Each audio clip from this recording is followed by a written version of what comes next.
Okay, we're live on multiple platforms, and there we go. Heading to the area where we do leadership training. I won't be able to see everybody's comments and stuff. Oh, let me just bump it to full screen over there.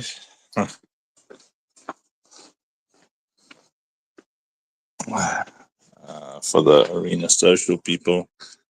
There we go. Should be a bit better for everybody. I'm on my phone, so quality won't be the best, and I'm going to temporarily lose signal when I go from Wi-Fi to 3G. Please hold. Your connection is important to us.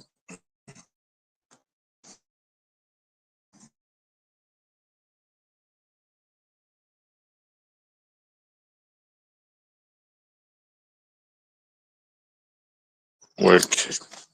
There we go. Back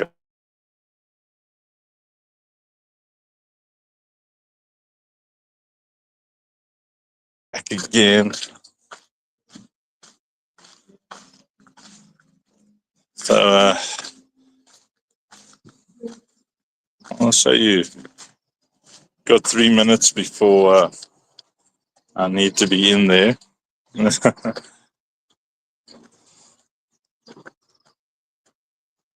So we've had some heavy rains, but this is where we do a lot of our the Operation Safe Place stuff. Kids have got a place to play. Now the rains have totally ruined our beach, but we'll fix it again. Every year we have to fix it. But you see, we actually made a beach. That's pretty overgrown at the moment, but it cleans up pretty quickly. And the reason we do that is because a lot of the kids that we work with have never seen a beach in their lives before. So we bring in like a lot of like building sand, because it looks like sea sand and beach sand and stuff. And then we put down jumping castles and big slides and stuff like that. And then the kids can play. And then our property goes all the way down there. Now, I don't know what you can see, how far you can see, but there's our river down there. But I think I'll take you guys for a walk after the leadership training, which is starting in about 2 minutes. Over there, see, so we're still busy building and doing a lot of things here. This is at Overcomers. Our intention is to really just take care of kids, keep them safe. Like our grand vision is there's 14,000 kids in the area. And 14,000 kids in the area in the different schools and stuff. And want to feed them all, take care of them all, make sure that they all have school uniforms and stuff like that. Okay, I don't know if there's enough light, but let's see. Oh, hello, my baby. This is Daddy. Say hi. Hey. Okay. Daddy, on Friday we are swimming for 2 hours until 4. Swimming for 2 hours until 4 o'clock on Friday. 2 to 4. Yeah. 2 to 4. Are you telling everybody 2 to 4? All right. Okay, so hi everybody, we are live. So, hello. Okay, so thank you. So today we're going to be talking about it's leadership trainings. Good to see everybody. Hi. Let's see, we're missing a Donald and a Tino and a... Oh, there's a Tino. I haven't been awake for long either. But okay. So this is probably, sorry, everybody in the hall. Usually I chat and stuff before we get going, but because we're live, we can't do that. But like Christy can say hello and stuff. Hi, everybody. You see, all the famous people that you're getting to know are with me in the room here, including Mrs. Funk. Hey, Mrs. Funk. All right. It's actually GM here in South Africa. That's yeah. Yeah, it's GM in South Africa, not GE. So in our training hall, eh? Okay. So if somebody who's watching this somewhere on the different platforms can take notes, that'll be good. In the comments, it's I see you. The cat's gonna take notes. Oh, you guys are in the StreamYard link, or is that on? Okay, on Facebook. Nice. Okay, cool. So I like this topic because Pastor Charles Barry, Mandy, and I were having a tiff. The rules of engagement. Remember that night? And this was. I mean, I was in the depths of my depression. Mandy hadn't quite figured out that, see, in rules of engagement, you're going to learn them, but she hadn't quite figured out how to engage with me, how to solve a problem with me. I think at that point we would have been married for, I don't know how many years. That would have been like 10 years, 10, 12 years by then, maybe. 10-ish. Huh? So we would have been married for 14 years at that point. And because we had never heard of this teaching or training principle or this life principle, this communication principle called the rules of engagement, if we had an argument or we tried to communicate with each other, it was never good, because Mandy was still putting me in corners and I was still doing whatever I could to get out of those corners. And that is the average marriage. And the average relationship, unfortunately, it's one partner is a lawyer or a prosecutor in the argument. And sometimes both partners do that. And the other one is just getting more and more angry. So what does that look like? Well, we were driving back. We always had a date day on Tuesdays. And we'd gone to go and watch a movie and have a dinner as usual. And on the way back, I can't remember what we argued about, but it was so traumatic that I think we both remember how we felt in the car. Like, oh, what was the argument about? So, Yeah. don't come too close. Yeah, how's that? Okay, so can everyone behind me hear me? The argument was about Andrew's heart to take our nephew with us on the date. And he came out from telling everyone, listen, let me ask my wife first. And then my answer was no, but now it was about the fact that I'm the bad guy and I'm the one that said no. And that didn't sit well with me.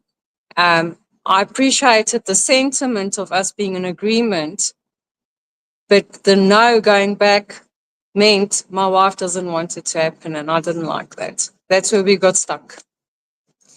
Alrighty, and then from my point of view, so for her it's date day.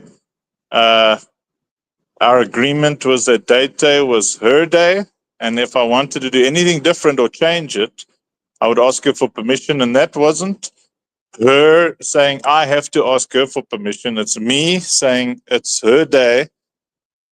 if somebody wants me to do something else, even take a call, I would ask her for permission because it was her day.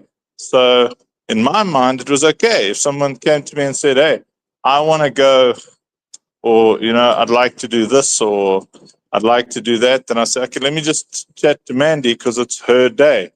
And then from my naive point of view, I'm like, well, I'm communicating with people that this is Mandy's day, and in Mandy's point of view, I'm a coward.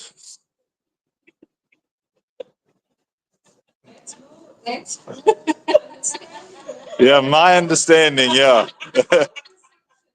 Yeah, so, but basically I'm fobbing it off on her, which is cowardly, so she didn't like that I was making her look like the bad guy, because, which was not my intention. So it was a immovable object meeting an unstoppable force. It was a stalemate, rock and a hard place. I was getting more and more angry because back in those days, if Mandy would push me and push me and push me until the steam came out. My sister Kathy used to do that to me when when we were teenagers. Yeah, I got training before. Kathy used to push me that the steam came out of the top of my head. Like, I've got so upset because, so if you okay, so we're all different. So I'm going to talk about me and I'm going to talk about Mandy because we air our dirty laundry. So me, if you ask me once, did you smoke the cigarette? And I say no. Whether I told the truth or I lied, your next question, we're going to war. Because I think because I was so afraid of getting into trouble as a kid and so afraid of conflict, I would determine, okay, is this a hill that I'm willing to die on? And you kind of make that decision. Was I naughty? Was I not naughty?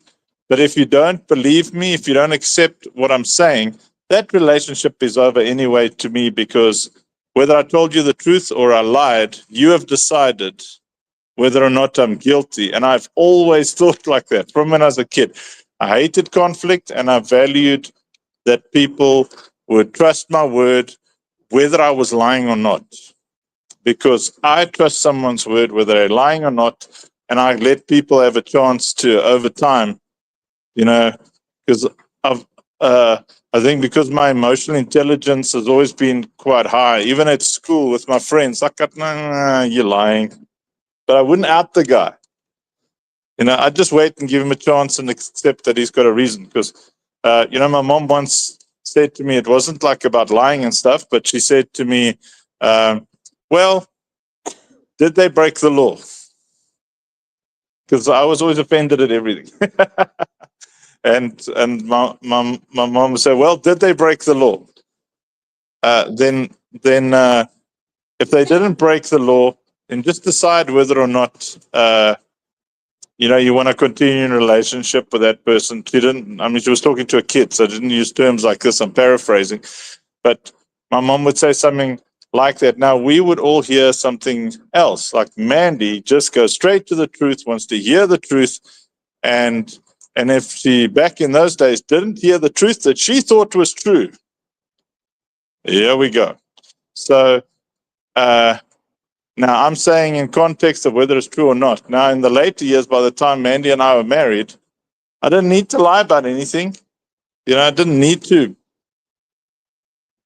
lie. So, but I felt like I was treated like a liar. And this is very important for what I'm going to teach today, because the impact, the emotional impact of how we communicate is very important. Mandy would feel like I don't care that she feels like I'm making her look like the bad guy.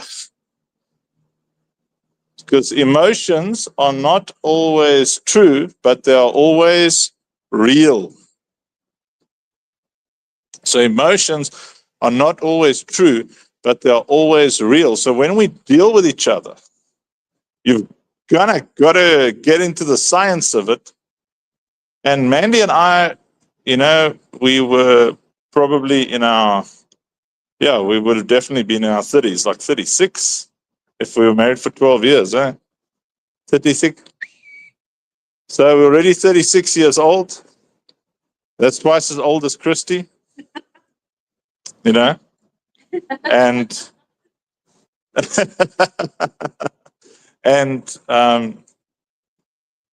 married for 12 years, you'd think we know something.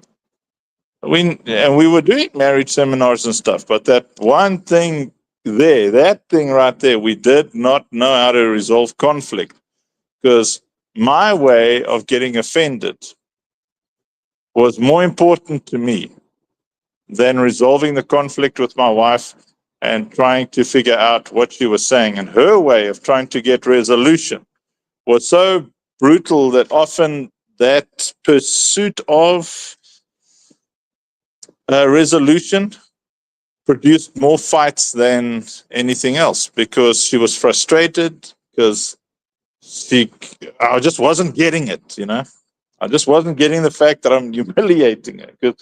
Because now it may or may not have been, no, it may or may not.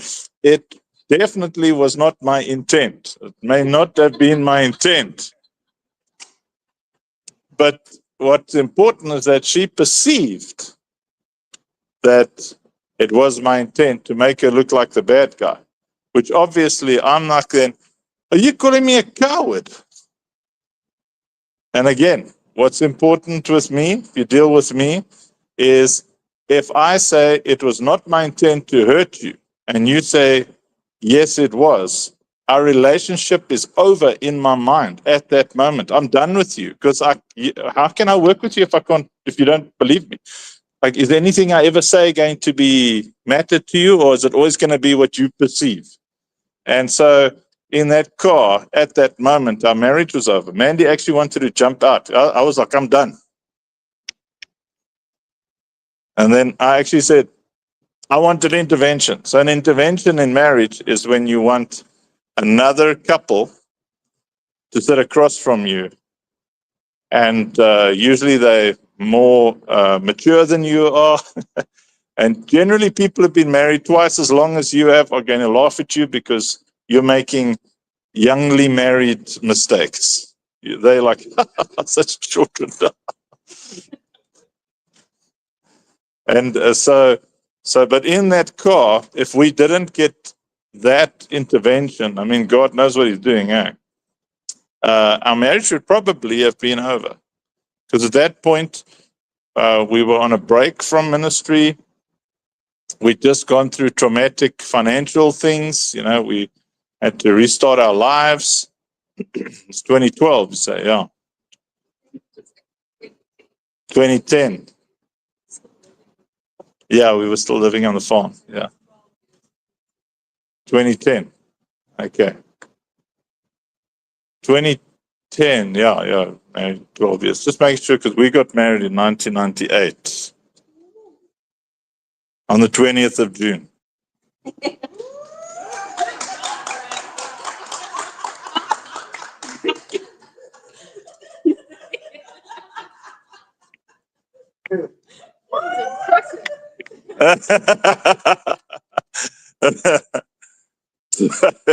All proud of myself now.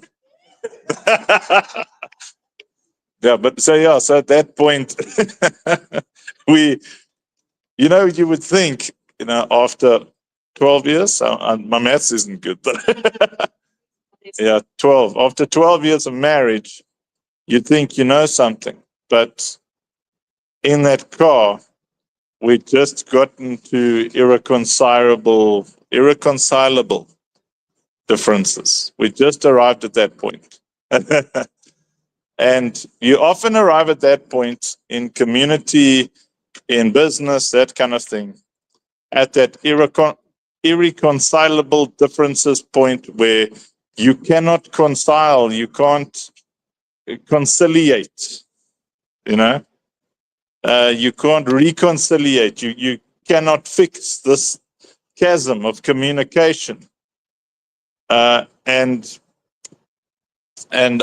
we all have this line, all of us, every single person has this line where some men and some women are so loyal and so faithful that they will not leave, they will not divorce that person, but they will clock out. They're in the relationship, but they're not in love.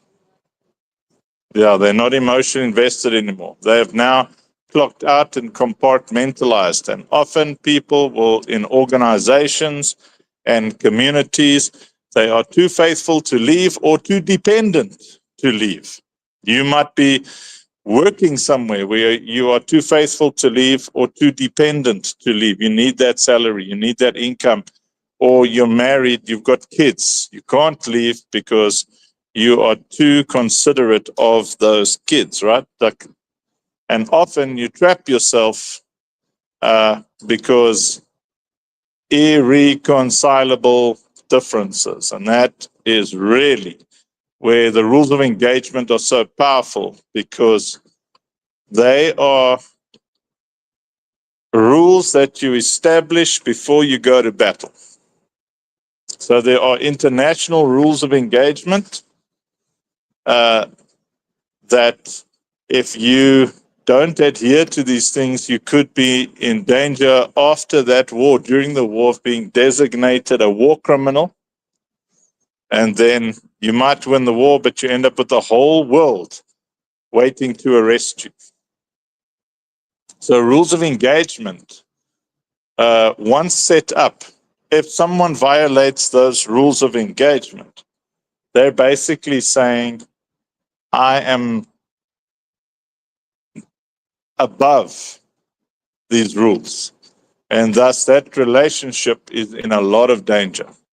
So in a community, we need to have rules of engagement. So I'm live on the Only Belief platform. There's a community we're building there. On the OSP and Citadel platforms, there's a community we're building there. I'm here at Overcomers. We are live. There's teams over here. And different ministries here. Different ministries will watch this. And within those ecosystems, we have rules of engagement. And I'm going to speak to you about some of the important rules of engagement. So Mandy and I arrived at our friends, Pastor Charles and Henny's house, because I said I want an intervention. And she was like, fine. Now, the first of the rules of engagement is if somebody says, I want an intervention, the other person says no, that person who said no has just ended that relationship. There are going to be places where you don't want intervention.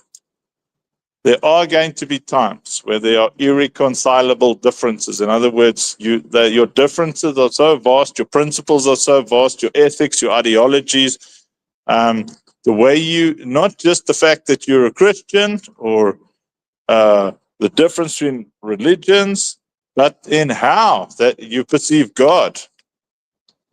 You can be two Christians in a relationship. The moment somebody in a relationship feels that, no, the Holy Spirit is telling me, that's where I say, get straight to a minister, get straight. That marriage is over. The moment one person says, no, the Holy Spirit is telling me. And if I'm arguing with Mandy, I mean, that is blasphemy. It's immediate blasphemy, because you're taking the name of God in vain, taking the Spirit in vain. Understand? That's unforgivable. If Mandy had to do that to me, it's like, well, the Holy Spirit is your new husband. Why?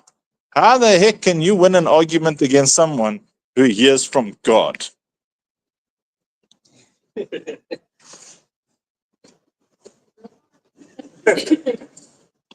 I mean, that means all of their positions cannot be argued. And a lot of men have done that through the past. Oh, the Lord said I must take another wife. Now, if the first wife has got a problem with that, She's disobeying the Lord. Yeah.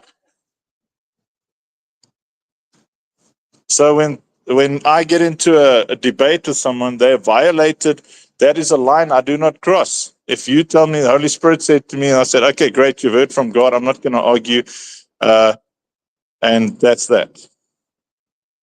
Then so some people would say, well, why must you go all passive aggressive? And then as my friend Rob always says, say, no, I'm going aggressive. Because it's a violation of rules of engagement. So what just happened now is I just communicated with all of you and everybody listening that that's one of my rules of engagement. Don't come to me and if you're in a debate with me and I say, listen, I don't think what you're doing is cool. And you say, well, the Lord told me. And I'm like, okay. Well, good luck, you and the Lord, whichever Lord it is. Lord of the flies, Lord of the dung heap. Because that, in my opinion, is not what God would say. So we serve two different gods. Can't get on with you. Now, we learned about that. We sat across from Pastor Charles and Pastor Henny, and they said to us, listen, let's set up some rules of engagement. And we were both like, huh? Is there any water anywhere, Mr. Nash? Just got a bit of a dryness at the back of my throat. So, and Mandy and I were like, rules of engagement?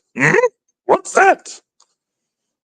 And then they asked Mandy first, okay, this is a very difficult subject. So what is it that Andrew can say or not say, do or not do, that would make it impossible for you to focus on what hurt you? In other words, what in this argument to solve this problem, to solve this conflict, what are the rules? Well, Mandy's like, okay, well, let me speak. It's one of hers. Let me finish my thoughts. Because I'm an A-type personality. I get very bored very quickly. You know, you're sitting there explaining something to me, I get it.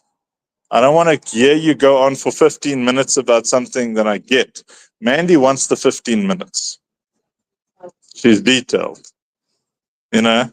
So for me, I'm sitting there getting angrier and angrier while you meandering and going up the hill and coming down the hill to get to the point that I got in the first 5 seconds.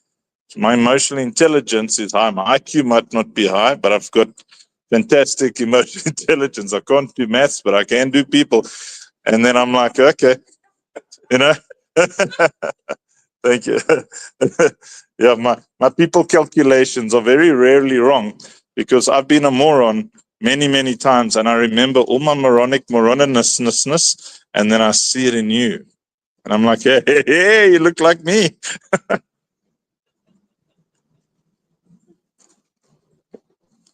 Thank you. So Mandy would request rules of engagement with Mandy is let me finish my story without being interrupted. I'm like, good Lord, that's gonna suck. That's a rule of engagement. She wants to be able to finish her thought. So we're sitting across from Pastor Charles and Annie, and I thought, yes, they're just taking her side because they're asking her. You know, next she says, okay, don't raise your voice. I'm like, I don't raise my voice. But and I'm like, I don't raise my voice. Well, you can get a little bit overbearing. You might not shout, but it feels like you're shouting. So Mandy would say, you use your full aura. Yeah, she say, you use your full power aura on me. I'm like, what? And it's the truth, you know. So I'm not talking to very difficult A personalities. I'm talking to my little Nunki bear, my little wife, my little smackety bummety, you know.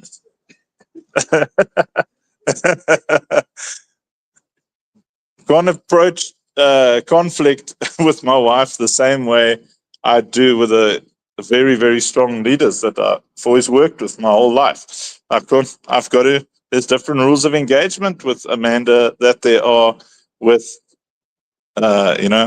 warriors. So when Amanda's a warrior with the O, I can't treat her like I would the warrior with an A. All right. We heard something fall and we were making sure it wasn't one of our kids. Okay. So Mandy said, I'm not allowed to use my power aura. So I was like, what the heck? How did I even do that? And then, it's a couple of other things which I don't remember. Can you remember some of yours, Lovey? Was those two? They asked me what Uncle Funk can do to help me feel better in that area. And I said, I don't know. And then Pastor Charles said, that's not fair. You have to tell him. You have to know. Yeah, that was very good. So and they asked Mandy, say if I've offended Mrs. Funk, if I've offended her, what can I do to make her better? And her answer was, I don't know. And then Pastor Charles said to her, well, that's not fair. You have to figure out a way that Andrew can fix any situation. He spoke about the importance of communicating how someone has made you feel in that area, not just telling them this and this, but how it made you feel. And then the partner should tell you, how can I make you feel better in that area? Not gaslighting. Not gaslighting and ignoring your feelings, because as he said, feelings might not always be true, but they're always real. Yeah, I mean, so that's very, very good there.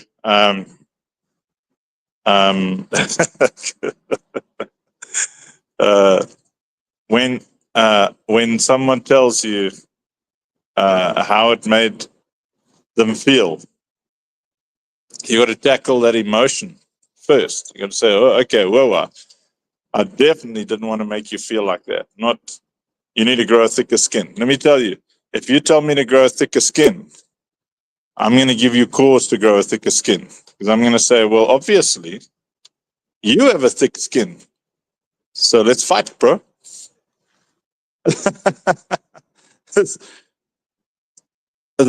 You got to understand your partner. Mandy and I are both A-type personalities.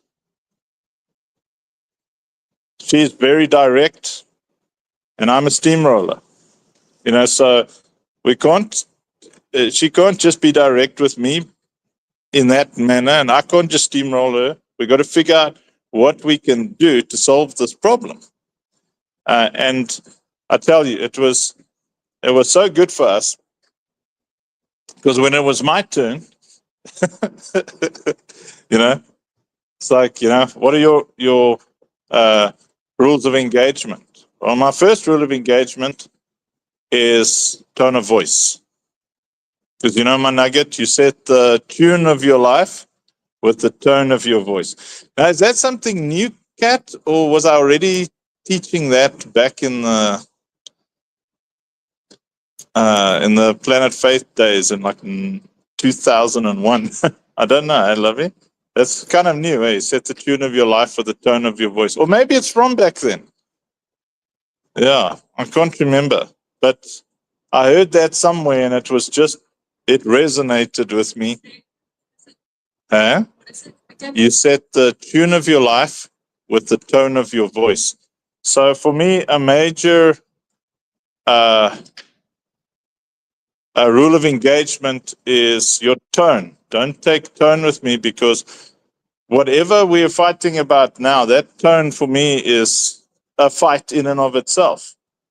I mean, men in general, men, we're sitting Uncle Dick. It's nice when someone takes tone with you and talks to you like you're a dog, or talks down to you. Ladies, anybody enjoy it? No. Unless you're a little weird, Ooh, he's taking turn with me. Ooh. Talking to me like I'm a piece of trash. Ooh. No, very few people like that. So my first, and this isn't that I, that rule of engagement for me was just about me at that point because they were asking what's my rule of engagement, and my rule of engagement was don't take tone, don't talk to me like I'm a dog. That's how I felt. The second one was don't threaten me. My policy on or else is I always take or else. If you threaten me, if you say, well, I'm just going to leave. You can ask Mandy what happened when you felt like too much and then you were like, you said, I'm going to leave. I'm going to pack my suitcases. Can you remember? You said go.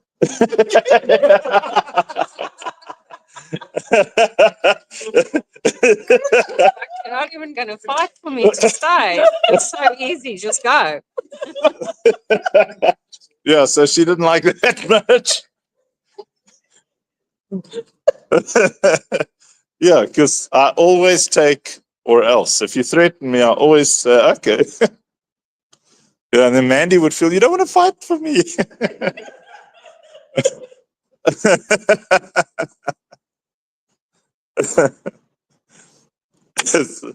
It's like that story about that, these couples and someone cheats on someone else and they go, well, I don't know. The lady or the guy says, okay, well, it's over. The other person says, aren't you willing to fight for me if you lost your mind?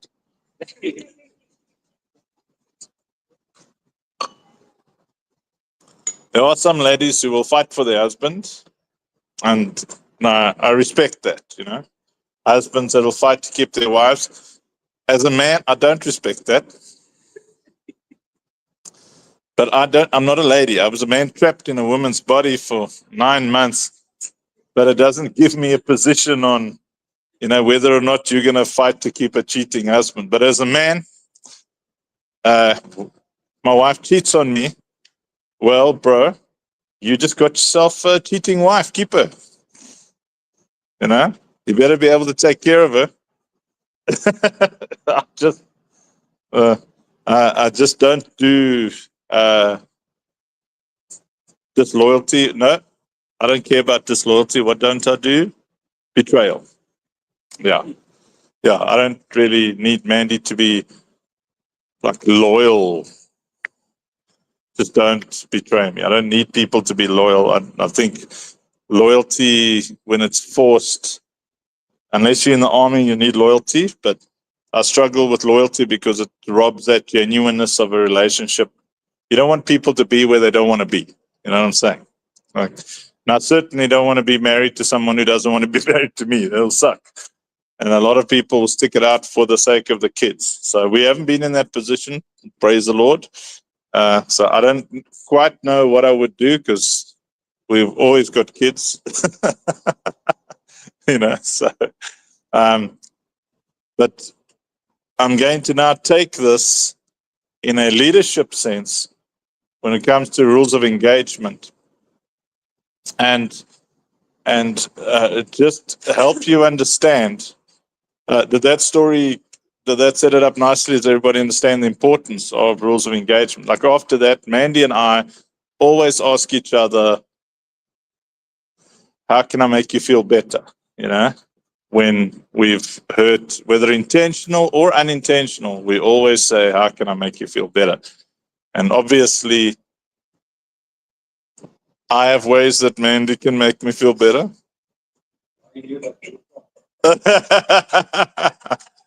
And she has ways that I can make her feel better, which they're two completely different things. Mandy's got different things she needs to what I need. I'm a dude. So don't fight with me, feed me, and some other things. Men are quite simple. Well, most men. Mandy needs a lot of things. I must value her.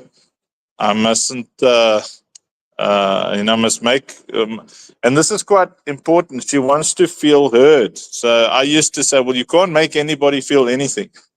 That is a narcissistic statement that we picked up from church was teaching us stuff like that. I'll give you an example. Are you ready? Christy, I'm going to make a statement and I'm going to put a camera in your face. Are you ready? You can't make somebody feel offended. Offense is something they pick up. That's fun. That's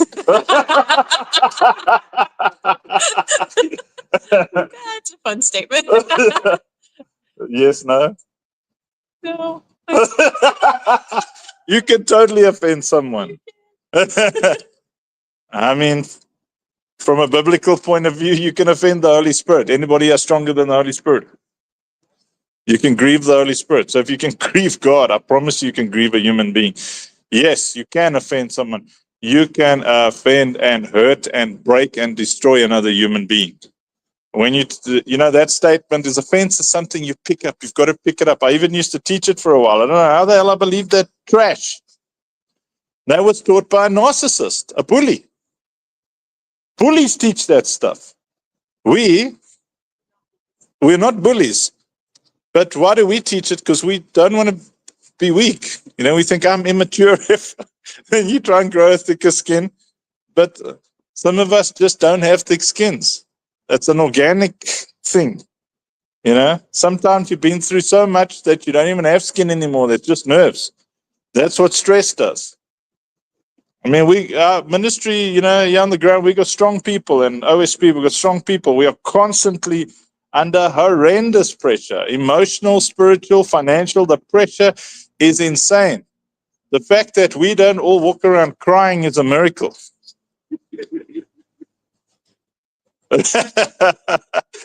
Mandy's like, yeah, and Mavis, yeah. Is it a miracle? It is a miracle. The fact that we don't walk around like all day.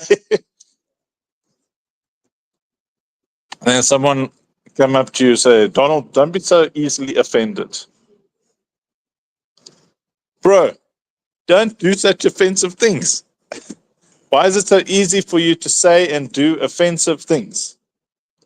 That's the real question. So with rules of engagement, it puts the ball in my court to do everything in my power to not do and say offensive things. That we've got some terrible teachings and belief systems that destroy relationships.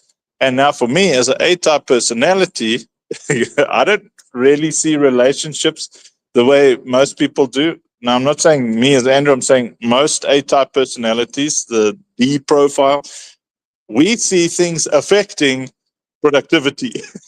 It's not very productive having a broken workforce. You want them motivated, you want them strong. Your allies must be strong and motivated to your left and right. You need people not running around going, even on the inside. So I can't be quaking in my boots. And when I do, it has to be strategic. So even my burnouts are strategic because I watch to see who rises up, who steps up, and then I will thank them profusely and encourage them profusely. I can't do anything at all that hurts, offends, breaks what I call angels. So there are people in our community who are angels. So I've got to understand the rules of engagement. I can't just walk up to, Christy, okay. I'm not going to pick on Christy. Cat. I got a cramp in my calf when I stepped up. What the heck? Okay, are we ready? Are you ready for this, Cat? Cat. When someone says to you, we need to talk tomorrow. Under pressure. Anxiety. It's like, yeah, it's like, what have I done? What have I done? What have I done? What's wrong? What's wrong? And you have an awesome night of sleep, eh? No. We need to talk tomorrow. It's nice, eh? You like it, Kat? No, we don't like it. Jack might be different. I mean, Jack doesn't care. Eh? We need to talk tomorrow, Jack. I'll call you now. Jack? Yeah. Yeah. Jack's going to call you now. Me too. We need to talk tomorrow. No, we're not talking tomorrow. All those in favor of a message from someone who you generally know it has a lot of drama in their life, when the message says hi and nothing else, and then 3 dots for seconds, minutes. So Anxiety rises. between the hi and the 3 dots, yeah. Waiting. What is it? Hi. I'm like, it's gonna be good, whatever it is. You start laughing, yeah. Christy's so tough. Yeah? You know that those messages, Mr. Nasson? Hi. And then the 3 little dots, you know, they're typing. And you're like, what the? In the torturous. Yes, type it all in one message. Let me just read the conflict. Put me out of my misery. Told that story how I used to ask the headmaster. I used to tell the headmaster, please, I will take an extra Jack, you know. They hit the whole class and you have to stand in line. Or if you know you're getting a hiding tomorrow, I say, I'll take twice. I'll take 4 now, please. Because that's a nightmare. Please. I would start crying. Say, please, just hit me now. Because I couldn't handle the tension, the anxiety of waiting for that punishment. So a rule of engagement for me is rip the Band-Aid, you know, but don't rip the damn Band-Aid while I'm on stage or, you know, or like while we're in the middle of some intense thing. You know, there's like literally 20 other hours during the day when you can rip the Band-Aid. Your timing is not my timing. That's the rule of engagement. And when you understand that about people, and that's why you've got to ask people before the conflict, what are your rules of engagement? You've got to ask them. If you're going to lead well, you have to understand the rules of engagement. Now, I like to gossip about Rob. I find him very entertaining. Rob just doesn't care. He will just look at you. You can say what you like, whatever. Like I watch him how he deals with conflict. And then he will start trolling you. He'll tease you. Because he has no opinion on you either way. He just thinks you're an idiot. And I don't call it an opinion. I think it's a stated fact. You can say, let's talk tomorrow. Okay. Doesn't think about you after. Now, there are people who have that capability. It's like a superhero thing, I think. But me, if you drop that high, my blood pressure, me, if there's chaos, if things aren't well organized to the finest detail, are we still teaching the Big 6? Good. Like, obedience for me is like the most important principle of the Big 6, and fulfill the smallest instruction or command to the finest detail.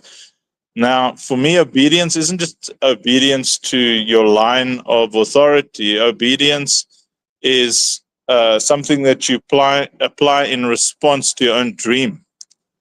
You know, so if you're doing something, you got to do it with excellence, and that's part of the obedience thing. What is excellence? Let's go the extra mile all the time. Initiative, go the extra mile all the time before you're asked. And my rules of engagement,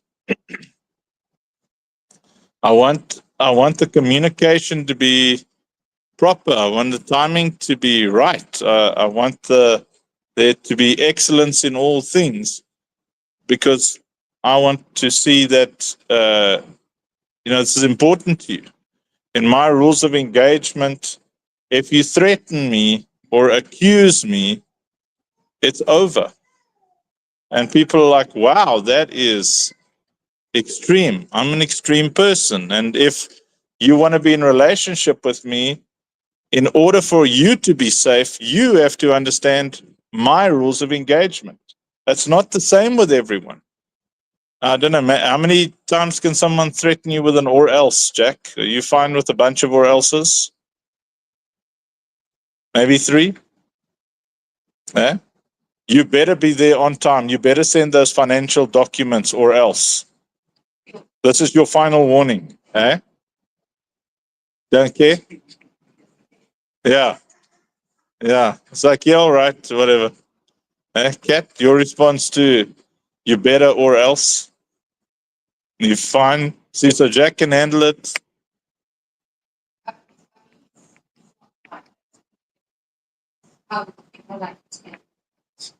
You would give the or else.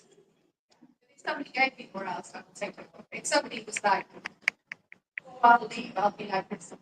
Yeah, or I'll leave. Yes. So you see, it's different. Now, it's like that in ministry and community. You've got to figure out and find out what is that person's rules of engagement. Like, now Mavis wants the Band-Aid rip, but let's say she does. Is there someone here who prefers, before the conflict, there must be roses, soft music? Is anybody, like, you prefer like a preparation speech? Lovey, you like a little bit of a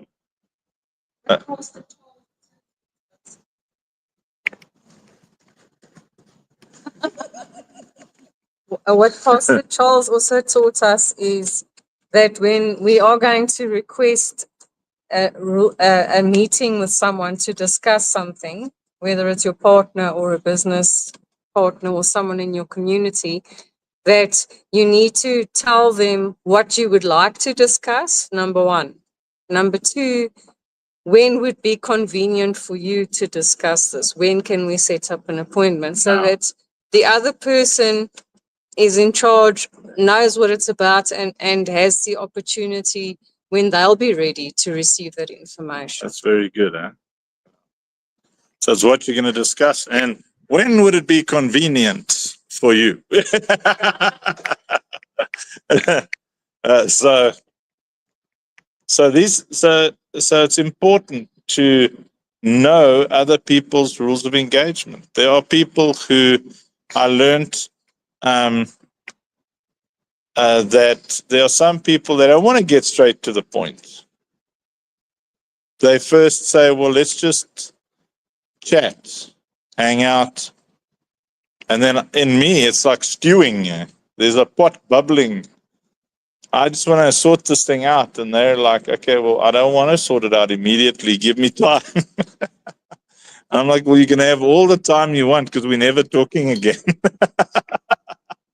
Now, it may or may not be fair, but in setting up the rules of engagement, you get to decide whether you want reconciliation or not. And if there is reconciliation, you get to decide how that reconciliation will happen. And if you want to reconcile with that person, you want to find out what's important to them. How do they like reconciliation to happen? See, so in a big organization like ours, where if we have to take everything, across everything we're doing here, the extended stuff, the political stuff, the Like in that WhatsApp chat, did you see how I established rules of engagement? And then the entire group in one WhatsApp chat established a rule of engagement. Everybody said, that's not cool. And they'd established in a meeting, this is how we want communication to happen. There was somebody who was a bit rude. We don't do rude. We don't do accusations. We don't do or else. Like there's something in South African politics where people say, you better be careful. If you tell me you better be careful, you are threatening me with what? Must I be careful? Is that a physical threat? Are you going to come at, what are you threatening me? I want to know immediately because I like fighting. You understand? If we're going to fight, let's fight. And I like going scorched earth. If I've found out someone is my enemy, I'm not done with you until you can never get up again. When you think my name at night, I want you to think, let me not go there again. Because I hate conflict, but I like fighting. And there's a lot of people like that. If you don't learn their rules of engagement, you will become their obsession. There are crazy people out there. You don't want to mess up when it comes to this because there are people who will kill you because you can't stop pushing. And then people say, well, never blame the victim. Bro, sometimes you are the aggressor and what you got was not victimhood. You didn't get punched or attacked or divorced or whatever because the other person was the bad guy. Sometimes you pushed them to a point where you brought the worst out in that person. Now you'd say that's gaslighting. Don't use terms you don't understand for everything to make yourself look like the victim because you just gaslit that person too. And where did I learn that? I was in an argument with a very wise minister once, and he said, you've got to stop. I know you want to get this off your chest, but you've got to stop because the effect that you're having on me now is not good. It's Pastor At. Said he said you're sitting in front of me, but you're standing on the inside. The effect that you're having on me is not good. He said your goal must be to bring the best out of each other, not the worst. If you want to see the worst out of me, continue what you're doing now. And back then I thought that's not cool. And I thought that's not, but he was being very mature. Yes, and we think he was only about 34, no, about 36 that time, man. Very wise guy, Pastor. Because he was clever enough to know his own limits. And in later years, I remembered how in different arguments, I'd been pushed to a place.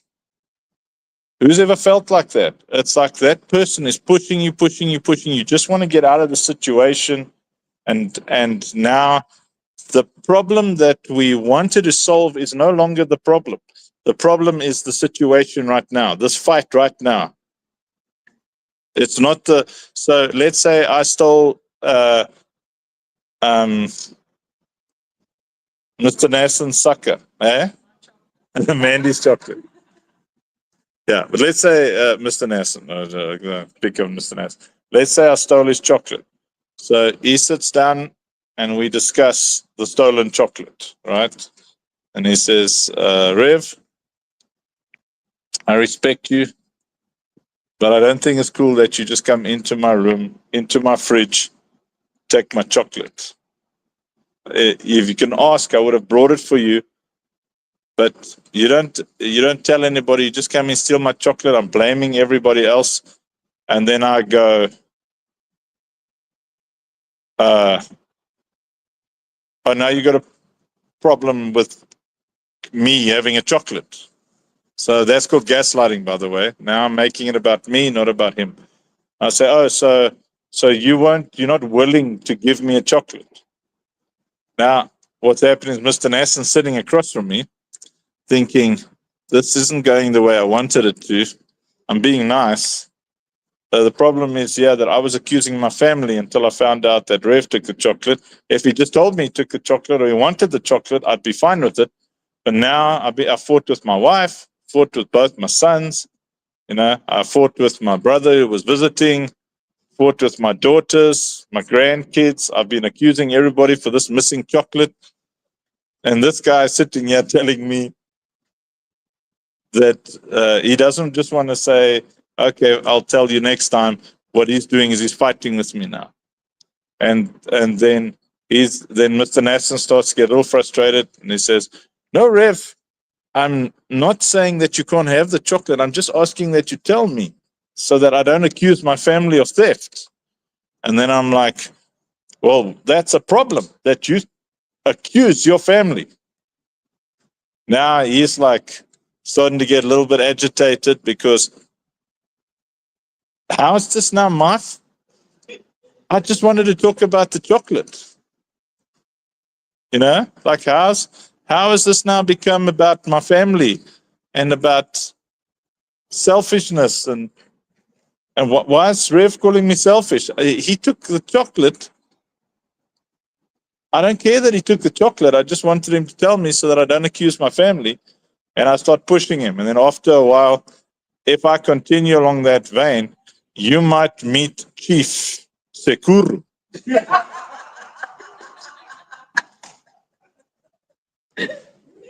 Zimbabwean witch doctor and tribal leader.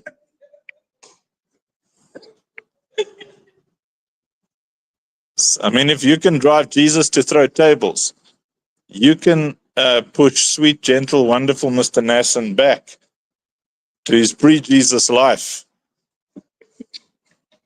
where you could end up wearing a panga as a hat. Yeah.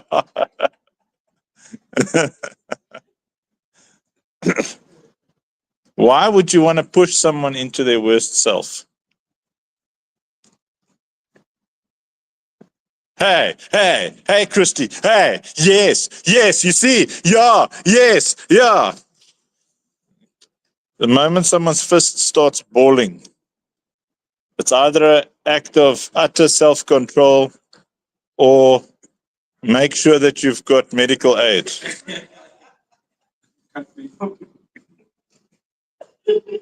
So you don't understand the rules of engagement in particular with that person. You've got to go out of your way to learn. And that is why before there's conflict, try and establish rules of engagement. How do you communicate with Donald?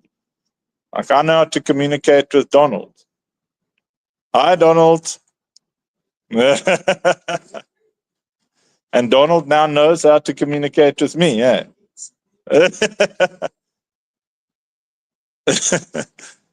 And how did we figure it out?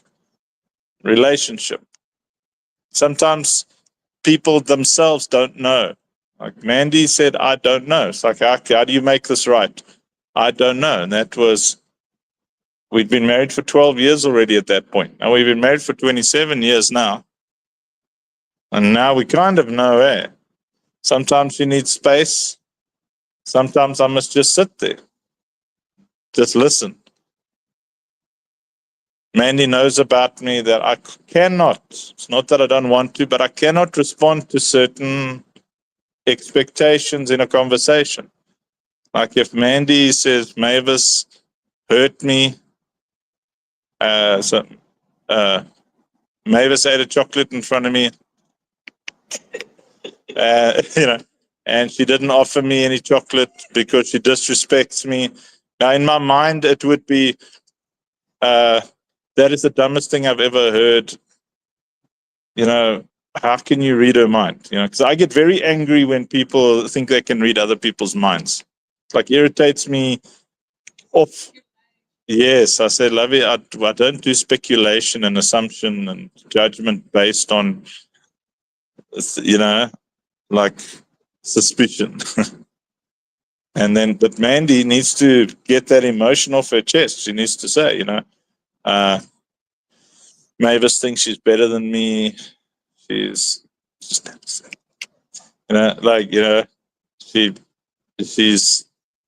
expects me to share my chocolate with her, but she won't share her chocolate with me, whatever. Like,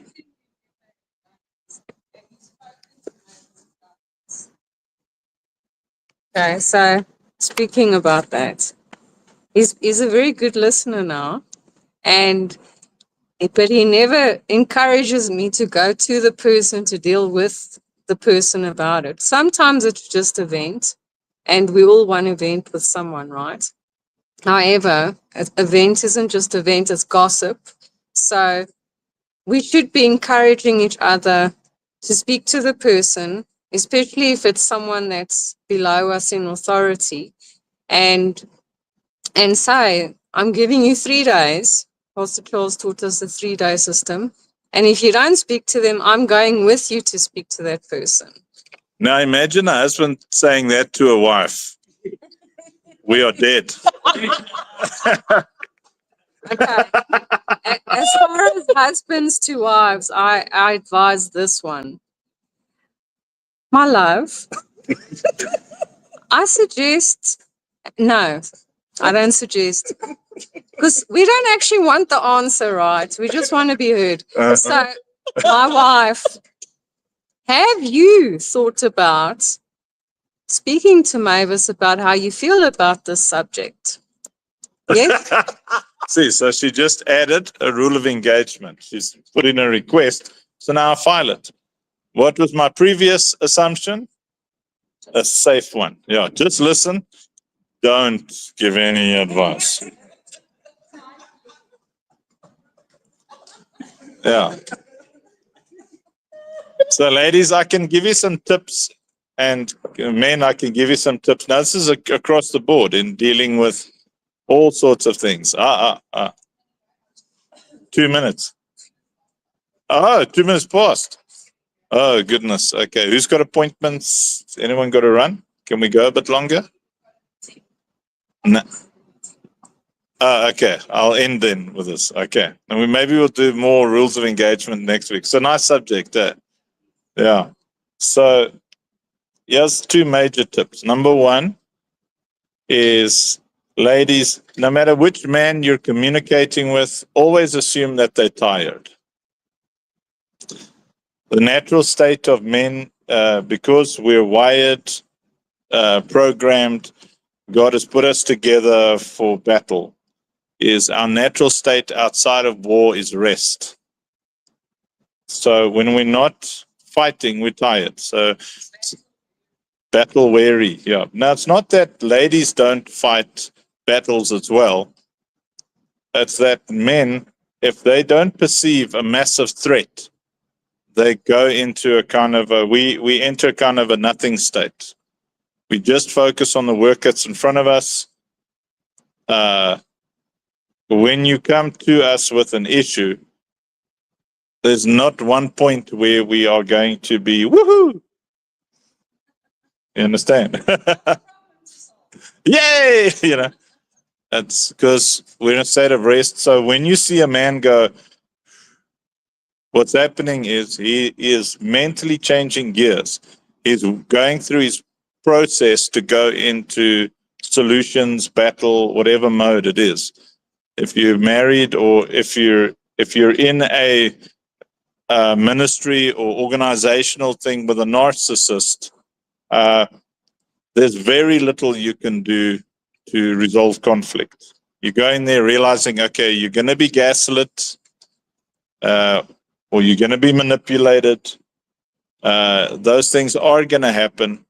So you just communicate the emotion that what you did has this impact on me. Then no matter what they say, you just stick to your guns and you say, yes, I appreciate that, because they're going to tell you grow a thicker skin, all that kind of thing. So yes, I'll work on getting a thicker skin, but I just want to communicate that what you did has this emotional effect on me. Yes, I'll work on getting a thicker skin and not being paranoid, and I'll work on not triggering you, but I just wanted to communicate that what you did had this emotional effect on me, because then the narcissist doesn't want to be wrong, and they're just as hard on themselves often as they are on you. Yeah, they're often narcissistic towards themselves. So you are giving them information that they can use to process. So when I work with narcissists, and I work with a lot of narcissists, I just communicate. That's the emotional impact. I don't lecture them. I don't, when you work with women in an organization, the conflict has to just be communication. Women don't respond well to conflict from men, especially. They respond well to communication. Just communicate the effect of what they've done and let them process it. If you try and fight with a woman, they're going to focus. You've just created a new chess piece on the board by the way you spoke to her, by the way you brought those things across. So in general, in an organization, the reason that I'm always been very good at building organizations with a lot of strong women. Has anybody noticed through the years? We always have a lot of strong women in our organization. From Planet Faith already. That's because I had a very, very good mentor, Pastor Justice Boyens. And, the one day I was sitting there and I cracked a joke, as men do, about women. Yeah, women, this and that. And then Pastor Justice said to me, Jesus' entire ministry was propped up by women. If you don't realize that, you'll never succeed at anything. And I'm paraphrasing now. He said that in Afrikaans, and he said it an entire 1 hour car drive from Boksburg to Pretoria. He explained the concept. And he explained to me how, if you don't know how to work with women in an organization, it's going to fail. Because women have got tenacity and perseverance. Looking for a word here, and you can last long. Endurance, thank you. They got a very high pain threshold. Women can bear a lot more than most men can, on average. Obviously, there's exceptions to the rule, but if you want consistency, then you want to, like the moment when I went live for the first time on Arena Social, and we had Mush Mula and B, those two, the moment those two got involved, I made everything about those two, because I knew if they stuck around, we would get more people coming and more women would come. And because the endurance, women are very loyal. Men are mostly opportunistic, where women are very loyal. When a woman trusts you, you've got her attention until you break that trust, and then you've got her contempt. Men tend to forgive a little bit faster, but in your rules of engagement, you want to make sure that you know how to communicate with women, and definitely how you communicate with men. So the last thing is, what was the thing I started with 2 weeks ago when I said, what do men need to feel? Respected. And what do women need to feel? Appreciated. So if you always remember that, is my communication right now potentially going to make this guy feel disrespected? Women also need to feel respected. Men also need to feel appreciated. But like most men like me, I don't want to hear appreciation. It makes me feel awkward. I don't know any other men here like that. It's like, oh, you're doing such a good job. Blah, blah, blah. You can thank you. But what I respond to is respect. And what does respect look like? It's don't be late for me. Don't come at me with tone of voice. I've paid a price for the rank that I have in the things that I do. Don't try and come at me like you're my equal. To respect the price I've paid. I don't teach people who give me a yeah, but. That's how most men are like that. Mr. Nassen, if you're trying to give someone advice and they say yes, but, and you say no, but, Or I know, but because it's disrespectful, So with women, we deal with them, not one or two appreciations. Oh, Mavis, that was good. Once a year, like once a year at the ministry dinner, little cup, Well done for a good year service, but I'm going to treat you for trash for the next year. Who's been in organizations like that? They shout at you, treat you like trash at the end of the year. Then you just watch that fake pastor's wife there. We appreciate you so much, Sister Amanda. Yeah. And then the husband's like, glory, hallelujah. It's been a year, and then everybody just sits there thinking, rapture me now, Jesus. No, if you want to build a great organization, build out your rules of engagement. And the most basic of those is if you go into an argument or a conflict with a man as a man, don't disrespect that guy. Because the moment a man feels disrespected, he's going to get defensive. Or in my case, offensive. And where's the menu? Who gets offensive when you feel disrespected? Yeah, see? 3 hands just went up. Who gets a little bit defensive when they feel disrespected? Mandy just put up a hand. That's the one thing. Not just the man. You can't have the whole. I'm just kidding. Yeah. Christy's like, hey, women feel disrespected too. Yeah. And Mandy as well, because they're A-type personalities, you see. So you have to understand psychometrics and stuff like that. So make people feel, because you can make people feel appreciated and respected 24/7 if you can. Okay. Amen. Thank you, everybody. So I'm still live, so I won't really be able to chat. I'm going to take all the viewers for a quick. The request was, we'd like to see the river. Hey, it's me, B. I'd like to see the river. It's pretty right now too. Oh, is the river pretty? Okay. Hey, Lily, are we going walkies? Yes. Is she? Yeah, that's Lily. Hello, Lily. Yes, Lily. Happy Lily. All right. Love you all. Hey, Amanda. Nice kisses from my baby. Mwah. Bye. Ooh, everybody. Oops, sorry. All right. Okay, so those of you who don't know, so we feed a lot of people, and this is a place where a lot of feeding happens, and there's a kitchen over there. It's actually real, the stuff we do. Look at this. So feed lots of people who don't have to, not these two. These two people are people who feed. This Donald and Charmaine. But I'm in Africa. We got a nice kitchen. See, it's a kitchen. The kitchens.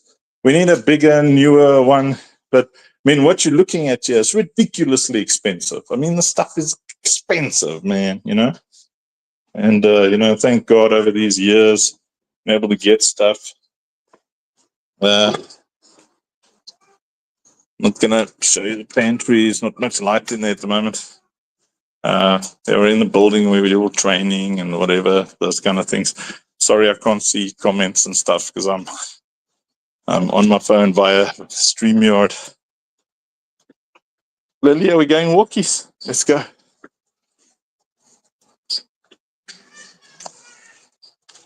Okay, I'm going to show you.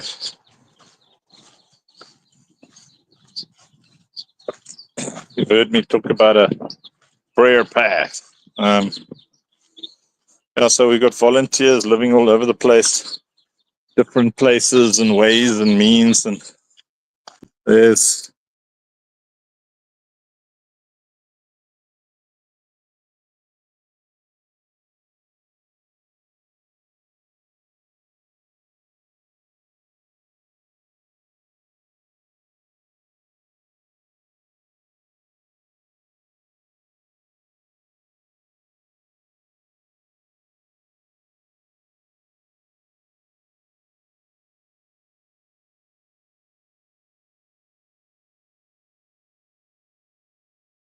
Muted.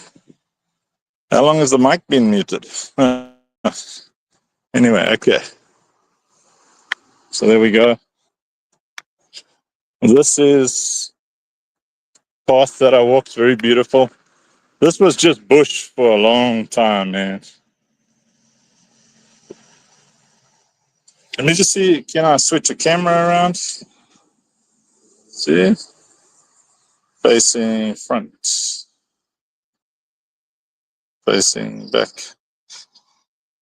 See? There we go.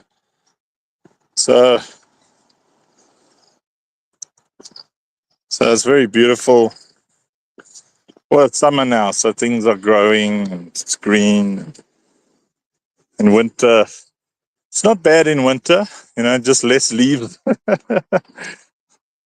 Now we're heading into summer here in South Africa. This is all our property.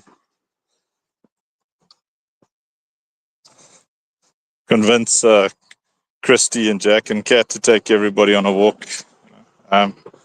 Those trees, man, when I moved here in 2016, those massive trees over there were like babies, There wasn't this cool. We dug a hole over here. It's got a natural water table that pushes up the other side of those reeds because we wanted to create an environment where there could be just natural, like wildlife, So it's pretty cool. There's beavers and things there. Pretty awesome. So there's a bridge that goes over our property. It goes into the main town. The main town is down there over the bridge. So it's pretty cool. So I love bridges. So I get to walk under this awesome, massive bridge, every day, many, many times.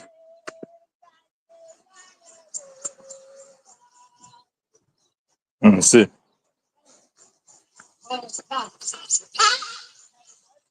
Heading towards the river, this massive tree we've nicknamed the Tree of Life. It's huge, eh? Look at this thing. Massive tree.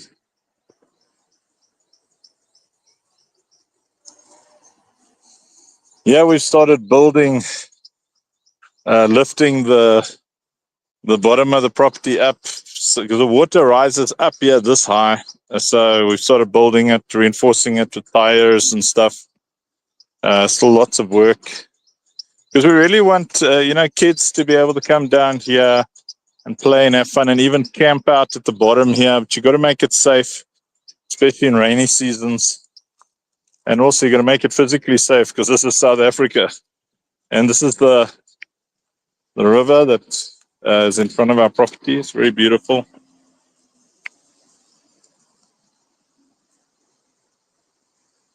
I used to be able to walk all the way to that tree over there. Now, it's been so many floods. All the soil's gone. Look at this down the bottom here. All the soil is gone, man. Man. Oh, man. So there, you see, we're busy lifting the height of the wall. And we did an experiment to see, if that was high enough, and it was. So it uncovered all the tires in the front there, but we're going to build a wall to that height. And with the tires is reinforcement for the soil. The tires keep all the little stones and soil in there when the river comes down. Otherwise, the river finds every little crevice and crack. So we concreted this area because it was just impossible after every flood. Every year there's a flood that comes down here to have a place to walk. So the river's actually very wide, but it's quite nice that we have this serene part of the river coming down here. The river's as wide as the actual bridge. I think, you could actually, let me just go back to the spot here and you can see how wide it is. But the reeds get quite overgrown. And it's not, in the beginning I didn't like it much, but now I do kind of appreciate the privacy it gives. See, the river's very wide. Actually, you can see it there. See how it goes, the length of the bridge. So you'll only see this kind of idyllic part of it here. I walk here, I pray, I meditate, I think. Usually when I'm on phone calls with people, I'm walking up and down here next to the river. It's nice. It's nice to have a river on your property. Very cool. Lots and lots of birds and things. That's Lily running over there, my dog in the distance.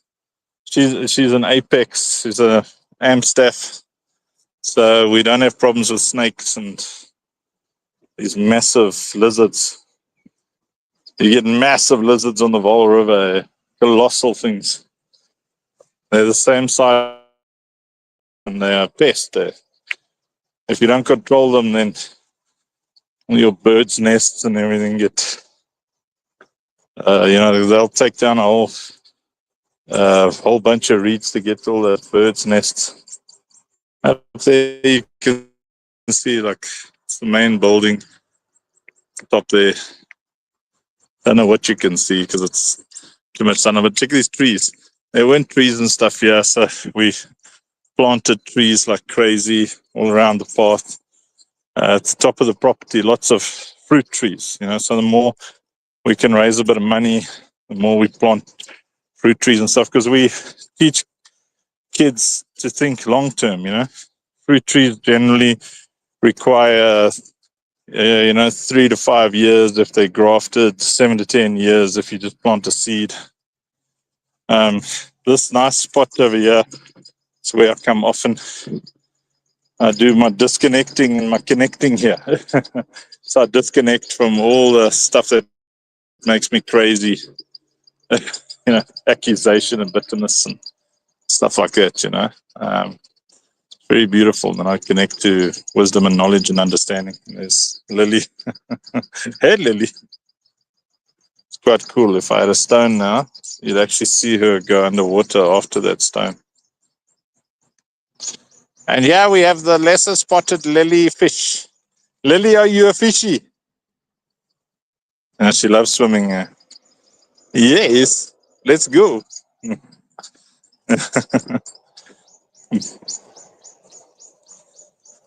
Definitely doggy heaven. Usually Sashi, the sheepdog, is with me as well, but I think she went home while I was teaching the rules of engagement thingy.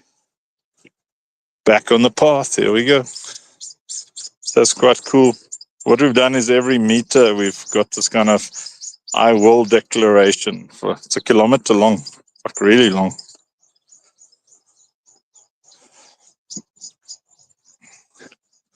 It's a good life, I'm very grateful to be able to have a place like this and just build slowly. We don't do the bank loans and things, as money comes in, we build bit by bit, step by step, brick by brick. That's how we build our vision as well. So we build our community, so we build OSP, Only Believe, the Citadel, milestone by milestone, step by step. So you go through the hardships, one victory at a time. Oh, this uphill, man. I've been walking this hill for 9 years and I'm still breathless. This is my backyard. So we've been building this community pool thing here. It's like right under our noses where all the little kiddies can come and swim. I see Tendai's chilling here. I assume the kids are going to come and swim now. Oh, that's nice. Oh, I see the water's dropping. We need to switch on that tap. Oh, is he going to come now? Yeah, so it's pretty cool. It's nice and deep. Our kids all learn how to swim from when they're 6 months old. Anyway, this is a hedge. This is the carport. So yeah, we're busy building like a cool little thingy for the kids, like, you know, a playhouse. We leave the front open so they don't get up to mischief, but we're still building. Eh, It's been a bit of a stormy, windy thing lately, so ceiling padding for their little housey has fallen apart. But we like to do a lot of things for the kids, you know. Those containers were donated for us, and we do a lot of training in there.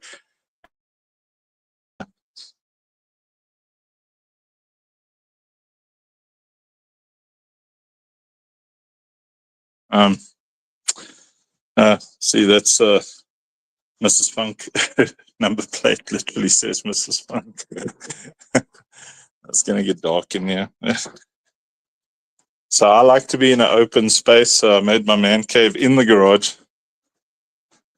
And I even got my own bed in here. Oh, it's so dark you can't see it. Anyway, now I'm arriving in the command center here. See, this is where I stream from and stuff. And generally when you hear me say, well, you know, I'll never rug you. This is where it happens from. It's, oh, that's cool. Look at my long arm. This is the long arm of the law. This is the long arm of the law. See?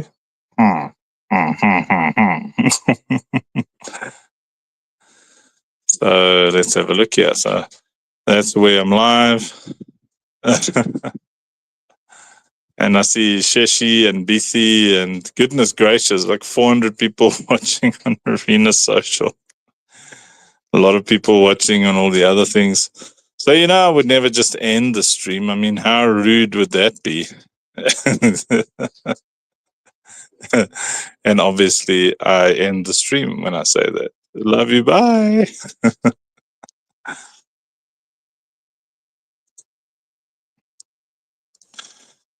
See, I'm still live on Facebook. There's Debbie. Hey, Debbie. Love you, Debbie. Debbie's so cool. There's Nathan. And just Nathan on YouTube. Hello. See, Christy and Kat were commenting. Thank you so much they were in the room with us. Yeah. There's Notembile Kelezama. Good morning. There's John Wu. John was watching on Arena and on X. Yeah. Thank you, everybody. I hope you all learned something. The mighty Nathan van Dijk. Nice. Toodles, everybody.